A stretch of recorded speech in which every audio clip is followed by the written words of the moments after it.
It was the dawn of a new century, a time when empires still ruled the map and the world was bracing for unprecedented change. Amidst the grandeur of Buckingham Palace and the uncertainty of global politics, a little girl was born who would one day become the most famous queen in modern history. Her name was Elizabeth Alexandra Mary Windsor. To her family, she was simply Lilibet, a playful nickname filled with affection. But to the world, she would grow into Queen Elizabeth II, a woman who defined an era, and whose reign became the longest in British history. Elizabeth was born on April 21, 1926, in a modest townhouse on Bruton Street, London. At that time, no one imagined she would ever be queen.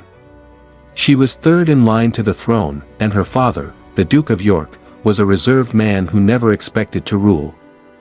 That duty belonged to his elder brother, Edward, the charming Prince of Wales.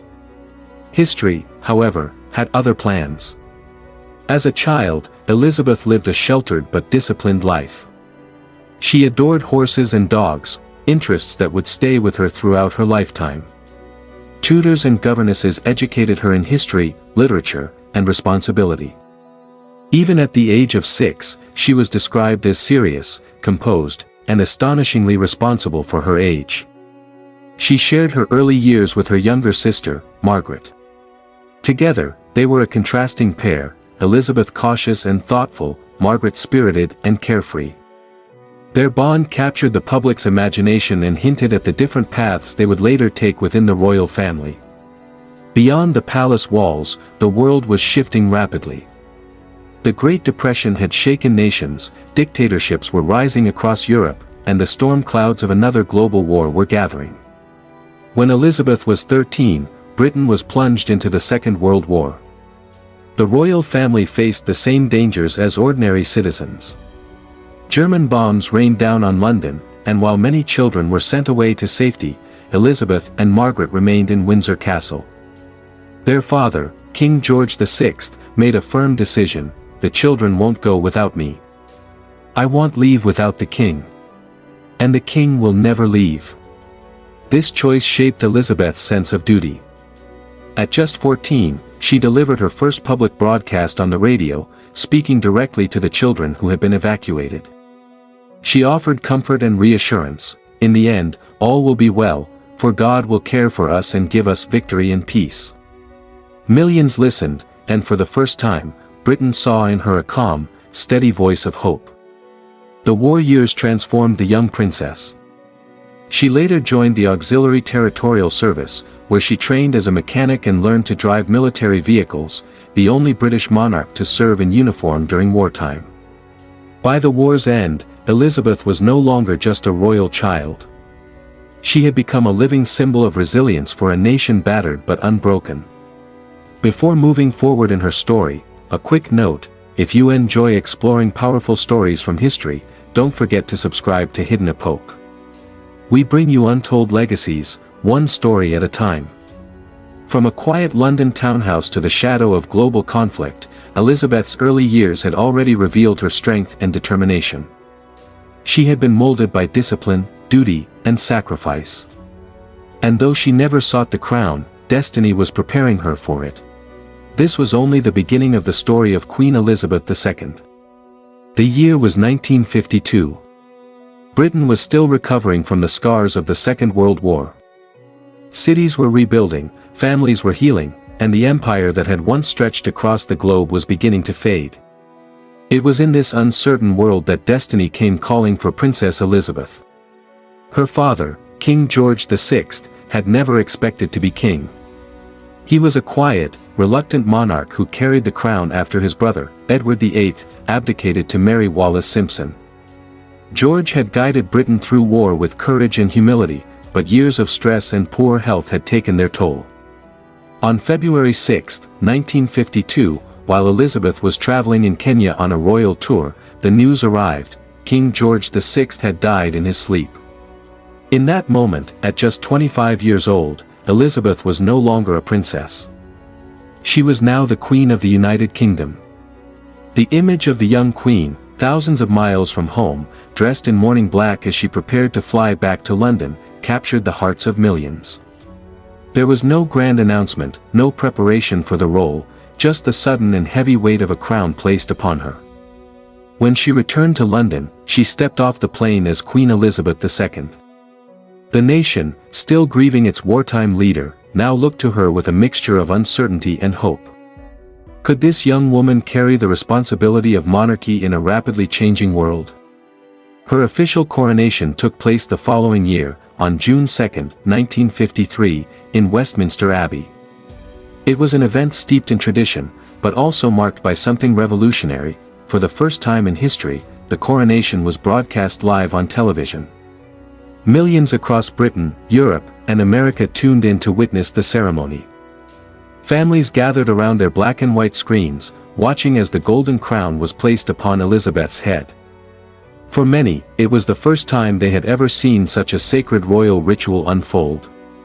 That single broadcast transformed the monarchy into a modern spectacle and introduced Queen Elizabeth II to the world not just as a sovereign, but as a symbol of continuity in a new age. Yet behind the grandeur, Elizabeth faced enormous challenges. She was a young woman in a man's world, balancing royal duty with her role as a wife and mother. At her side was Prince Philip, Duke of Edinburgh, whose unwavering support became both her strength and, at times, a source of controversy. His outspoken nature and modern ideas often clashed with the rigid traditions of the palace. Still, their partnership would endure for more than 7 decades. The early years of Elizabeth's reign were defined by transition. Britain was no longer the global superpower it once had been. Colonies were seeking independence, economies were shifting, and the old order was crumbling. In the midst of this change, the young queen became a figure of stability. She held weekly meetings with her first prime minister, Winston Churchill, a man 4 times her age and one of history's most formidable leaders. Their relationship was both unusual and profound, a youthful monarch learning the art of leadership from a seasoned statesman who had guided the nation through its darkest hours. Churchill later remarked that he was deeply impressed by her wisdom and composure, qualities that would become her hallmark. By the mid-1950s, it was clear that Elizabeth was not simply filling a role. She was redefining it. Her presence reassured her people that tradition and continuity could exist even in a rapidly changing world. From the moment the crown touched her head, Elizabeth II carried not only the legacy of her ancestors but also the hopes of a nation entering a new era. This was the birth of a reign that would span 70 years and witness transformations her people could scarcely imagine. The 1950s and 1960s were decades of transformation. Britain, once the heart of the world's largest empire, was adjusting to a new reality. Nations across Africa, Asia, and the Caribbean were declaring independence. The map of the world was being redrawn, and with it, the role of the monarchy was being questioned. For centuries, British monarchs had ruled vast territories across the globe. But under Elizabeth, the empire was evolving into something new, the Commonwealth of Nations. Instead of subjects, there were now partners. Instead of colonies, there were sovereign states bound together by shared history and friendship. Elizabeth embraced this change. She traveled tirelessly, visiting more than 100 countries during her reign, more than any monarch before her. She shook hands with leaders, stood before parliaments, and walked through villages where no queen had ever set foot. Her first state visit to the United States as queen symbolized the enduring, special relationship between Britain and America. Crowds lined the streets of Washington, D.C., eager to glimpse the young queen who carried centuries of tradition yet represented a new, modern monarchy. Photographs of Elizabeth with President Dwight D. Eisenhower cemented her role not just as Britain's queen, but as a global figure. At home, her image became part of everyday life. Coins, stamps, portraits, her face was everywhere. She was both a constant presence and a distant figure, embodying continuity in an era of rapid change. Yet behind the glamour of state visits and ceremonies, Elizabeth was also a wife and mother. By the late 1960s, she and Prince Philip had 4 children, Charles, Anne, Andrew, and Edward. Their growing family fascinated the public, who often saw them as a symbol of stability. In 1969, the royal family made a bold decision. they allowed cameras inside their private lives for the first time. The documentary Royal Family aired on television, showing the Queen and her children in moments of surprising normalcy, having barbecues, chatting casually, even doing dishes. For many viewers in Britain, Europe, and America, it was a shocking but endearing glimpse into the humanity of the monarchy. But modernization also brought challenges. The 1970s saw economic crises, political unrest, and a questioning of royal wealth and privilege. Republicans argued that the monarchy was outdated, while others insisted it remained vital as a unifying symbol. Through it all, Elizabeth remained steady, rarely revealing her personal views, never straying from her role as the impartial head of state. Her ability to adapt without compromising tradition became her greatest strength. She was not a ruler commanding power, but a figure commanding respect. In times of uncertainty, she embodied stability. By the end of the 1970s, Queen Elizabeth II had already outlasted many world leaders. She had met presidents, prime ministers, kings, and revolutionaries. The Britain she inherited in 1952 was no longer the Britain of the late 1970s. Yet through every shift in politics, culture, and society, she remained the one constant. The world was changing faster than ever, but the Queen was always there, a steady hand guiding her nation into the future. The 1980s brought glamour, drama, and crisis to the House of Windsor. For Queen Elizabeth II, it was a decade that tested not only her reign but the very future of the monarchy. At the heart of this turbulence was the marriage of her eldest son, Prince Charles, to Lady Diana Spencer. Their 1981 wedding was broadcast around the globe, drawing an audience of more than 750 million viewers. The image of the shy kindergarten teacher turned princess, dressed in her magnificent gown, walking into St. Paul's Cathedral was like a modern-day fairy tale. For a moment, it seemed the monarchy had rediscovered its magic. Diana's youth, beauty, and compassion captivated the world. She was called the People's Princess, adored by the public in a way that no royal had been for generations. But behind the palace walls, the fairy tale quickly began to unravel. The marriage between Charles and Diana was troubled from the start. Their personalities clashed, and Charles' long-standing attachment to Camilla Parker Bowles cast a shadow over the union. The media, which had once celebrated Diana, now fed hungrily on the cracks in their marriage. Tabloid headlines exposed private conversations, unauthorized photographs, and rumors of affairs. For the Queen, who had always believed in keeping private matters within palace walls, this new age of relentless press intrusion was deeply unsettling. By the 1990s, the royal family was embroiled in scandal after scandal. 3 of Elizabeth's 4 children saw their marriages collapse: Charles and Diana, Andrew and Sarah Ferguson, and Princess Anne and Mark Phillips. The once idealized image of the royal family now looked fractured and flawed. The public's patience was wearing thin. Critics argued that the monarchy was outdated and expensive. Republican voices grew louder, particularly during a time when Britain itself was grappling with economic struggles. Then came 1992, a year the Queen herself would famously call her annus horribilis, Latin for horrible year. That year saw the official separation of Charles and Diana, the breakdown of other royal marriages, and a devastating fire at Windsor Castle, which destroyed hundreds of rooms in one of her beloved residences. For the Queen, who had always embodied calm and continuity, 1992 was a personal and public nightmare. Her carefully maintained image of dignity and stability was shaken as never before.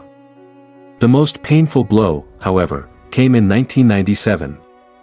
Princess Diana, who by then had divorced Charles, was killed in a tragic car crash in Paris. The world was plunged into mourning. Millions poured into the streets with flowers, candles, and handwritten messages.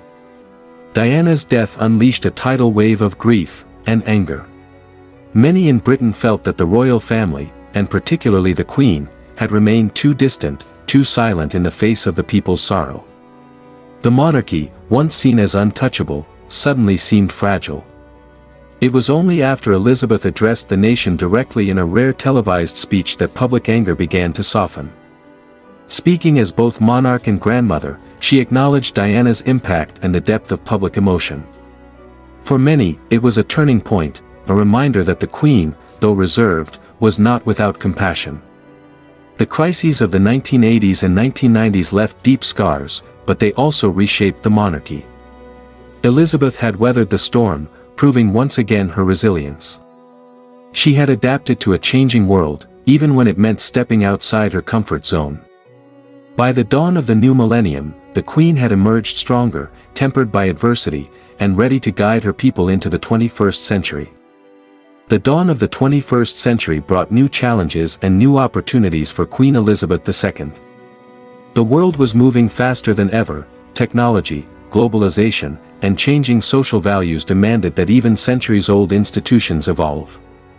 Elizabeth embraced modernization quietly but effectively.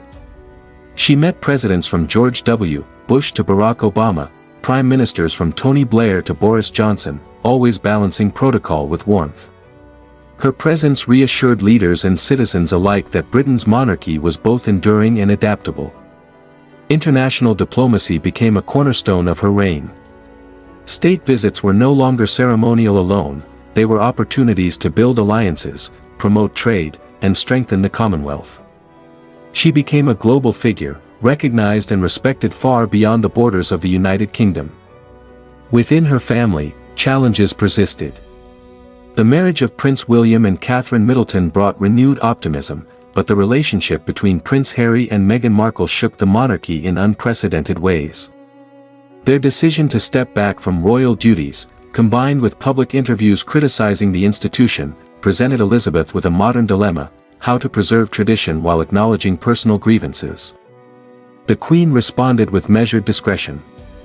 She upheld her role as the constitutional monarch, maintaining impartiality, while navigating the family's changing dynamics.